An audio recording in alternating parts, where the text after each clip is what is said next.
Welcome back. Now it's time to test PayPal's button and test payment. So to do this, first of all, you need to add something to the cart, and then you need to place the order and follow all of these steps. And then finally, you will end up here in the payment page. Now let's work on this. Let me here refresh to make sure that the code took effect, and let me now click on PayPal's button. Let me click on PayPal.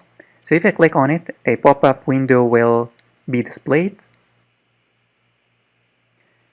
And as you can see, it will be displayed here, a pop-up window, but now we need to enter an email and a password. So what is the email that you need to enter? You need to enter the email that you have created earlier, the buyer email. Remember, let me show you where it is. So you need to go back to your developer account, and in your account you should look for the buyer email. So this is the business email. The business, of course, the business is not going to pay to themselves. The buyer should pay to the business. So let me go back to my account, to my apps, and go to the email. So you need to head on over to your account and then click on Accounts under Sandbox. Click on Accounts, and here you'll find all of your business and personal accounts. So we need to use the personal account. I'm going to copy the email. You need to copy the email, this email. You need to copy it. You need to copy this email. Let me click here on View Edit Account.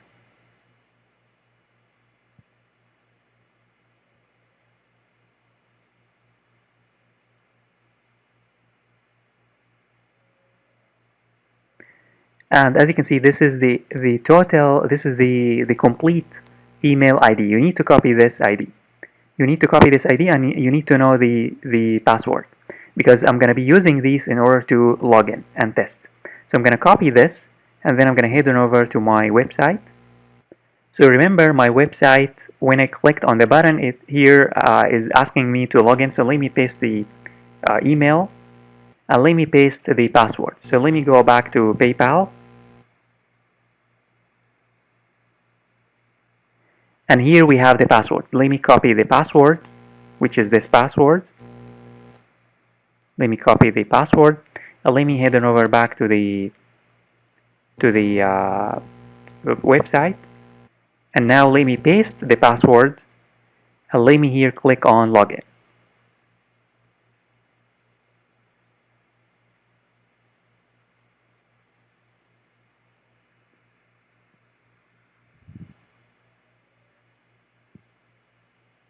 So as you can see, I will be logged in now, and here it says 155. So it's correct. Remember, the amount is 155. This is the amount, 155. So now the amount has been transferred to PayPal correctly, 155. So as you can see, the user can now pay using PayPal balance or Visa card or anything, any method that PayPal provides.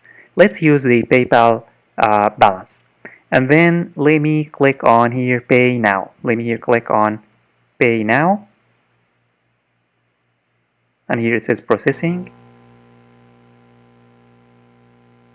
And as you can see here, it says Transaction Completed, and it returned here a number where we can use it later, but this number, this transaction completed, it means that payment was processed successfully.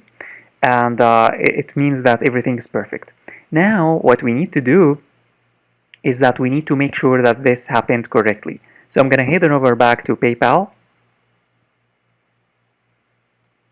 Now in PayPal, remember, we have two emails. We have the business and personal.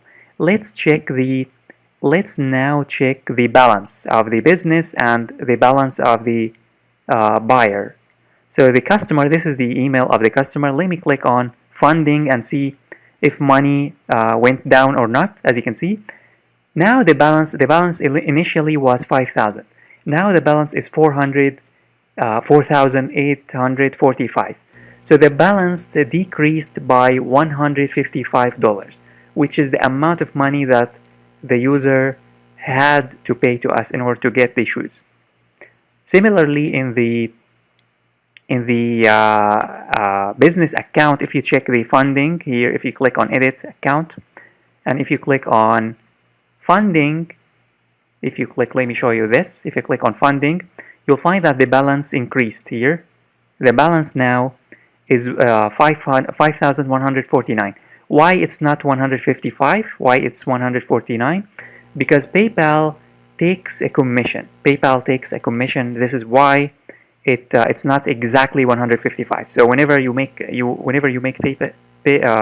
with PayPal, PayPal is gonna take a commission. I think it's 2.5 to up to 5%, but it depends upon your country and it depends upon your business.